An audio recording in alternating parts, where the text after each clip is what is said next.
situation familiale. J'ai un enfant de 7 ans et mon épouse est avocate.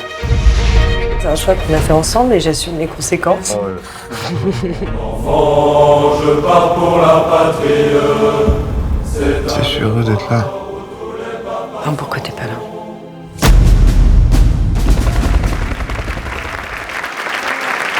La réalisatrice Rachel.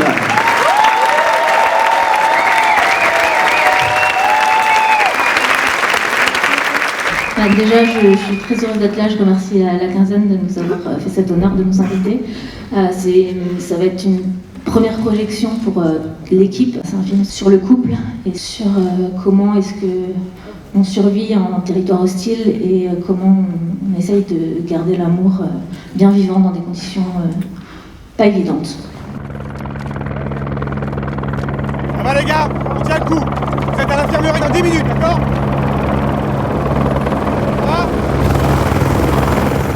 Je joue le rôle de Maxime, qui sort de l'école d'officier. Il va en opération au Mali et un homme meurt sous ses ordres. En fait, il est hanté tout le long du film par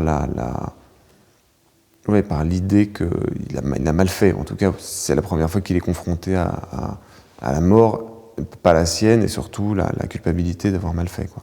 Donc c'est le moment aussi où comment va faire Maxime avec il est confronté à la réalité de ce que c'est qu'être un militaire au Mali. Et comment il va faire avec sa femme, ouais.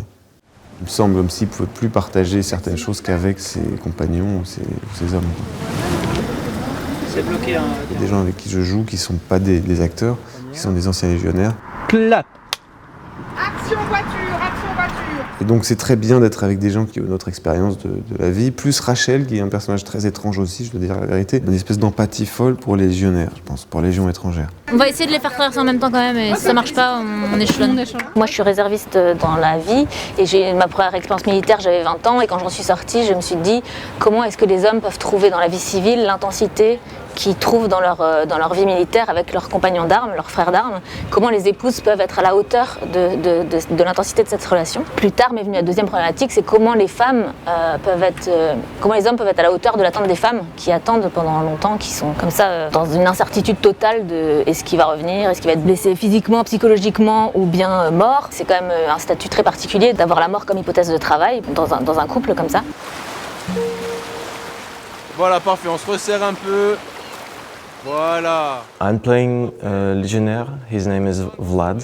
He's obsessed with the right way of doing this all military things, with the honor, with the brothers. The legionnaires, they don't have a right to have a wife and a car and a personal life, like for first 5 years. Of course, family is number one always, but if you are a legionnaire, it's the only way to do the things right, the discipline. Everything has to be very firm, strict, straight and clear. Il n'y a pas plus de volontaires pour téléphoner? Négatif, moi. Bon, on vous demande pas d'avoir envie de téléphoner. Pour ceux qui ont une femme qui attend, c'est un ordre. Céline va se retrouver propulsée dans un monde auquel elle va essayer d'adhérer, ou en tout cas elle va tout faire pour s'adapter. Et on va voir que cette évolution est compliquée tout au long du film, en ce qui concerne le personnage de Céline. On se rend compte que l'armée, effectivement, conditionne les hommes à être en groupe, à générer ce groupe. Voilà, il y a une mainmise, et il y a aussi une mainmise sur les épouses, le club des épouses. Il faut qu'elles aussi, elles répondent à une organisation, il y a des activités, il faut qu'elles soient présentes. En fait, elles appartiennent, elles aussi, à l'armée. Je crois que je déteste tout le monde, en fait. La femme du chef de corps, elle est gentille? Ouais, elle est gentille, ouais. Attends qu'elle dira pas à son mari que c'est une absurdité de caler un exercice de 4 semaines, 2 nuits. Juste le temps, ils sont encore entre 2 missions. Bah ouais, gentil, mais ça sert à rien, quoi, tu vois. Ce qui était compliqué pendant la préparation du film, c'est que la Légion étrangère a pas du tout aimé le fait qu'on fasse ce film. Et du coup, on a eu beaucoup d'embûches pour trouver du matériel, des décors, etc. Ça a été assez compliqué. Et en fait, voilà, le problème, c'est qu'on donne la parole aux femmes, que les épouses s'expriment, que le personnage de Camille Cotin, par exemple, dit des choses dans le film qui vont un peu à contre-courant de ce que aimerait entendre. Donc ça a été quelque chose de compliqué. Un jour, on m'appelle, il y a la sœur d'un légionnaire mort au Mali qui est là, et il faut la recevoir pour faire un thé entre épouses. Ils ont besoin d'une anglophone pour faciliter la conversation, donc je dis OK. 2 jours après, annulation, parce que le cours d'onologie n'est pas déplaçable. Donc la sœur d'un bonhomme mort pour la France est là, et on ne peut pas la recevoir à cause d'un cours d'onologie pas déplaçable. Je me demande bien ce qu'ils lui ont dit. Ce que je trouve assez fort, c'est qu'on ressent vraiment dans le film la difficulté pour les femmes qui justement n'ont pas le terrain. Donc c'est un choix, mais c'est un choix qui les éloigne de leurs hommes, qui crée une scission dans le couple, qui fait que les enfants aussi vivent quand même avec l'angoisse d'une mort potentielle. Et après, il y a toute la dimension du couple, où en fait le problème c'est que quand les hommes reviennent, ils ne sont pas là. On est prêt à faire un 30 de plus.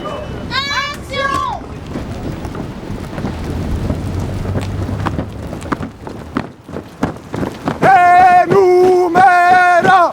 1, 2, 3, 4. Ça a été une nouvelle extraordinaire le jour où on a appris qu'on était sélectionné à Quinzaine, parce que c'est quand même une sélection parallèle de Cannes qui a accueilli beaucoup de gens que j'admire et avec qui je me suis construit mon univers de cinéma. Et voilà, après cette année qu'on a vécue où les films ne sont pas sortis, les salles étaient fermées, voilà, c'est doublement génial.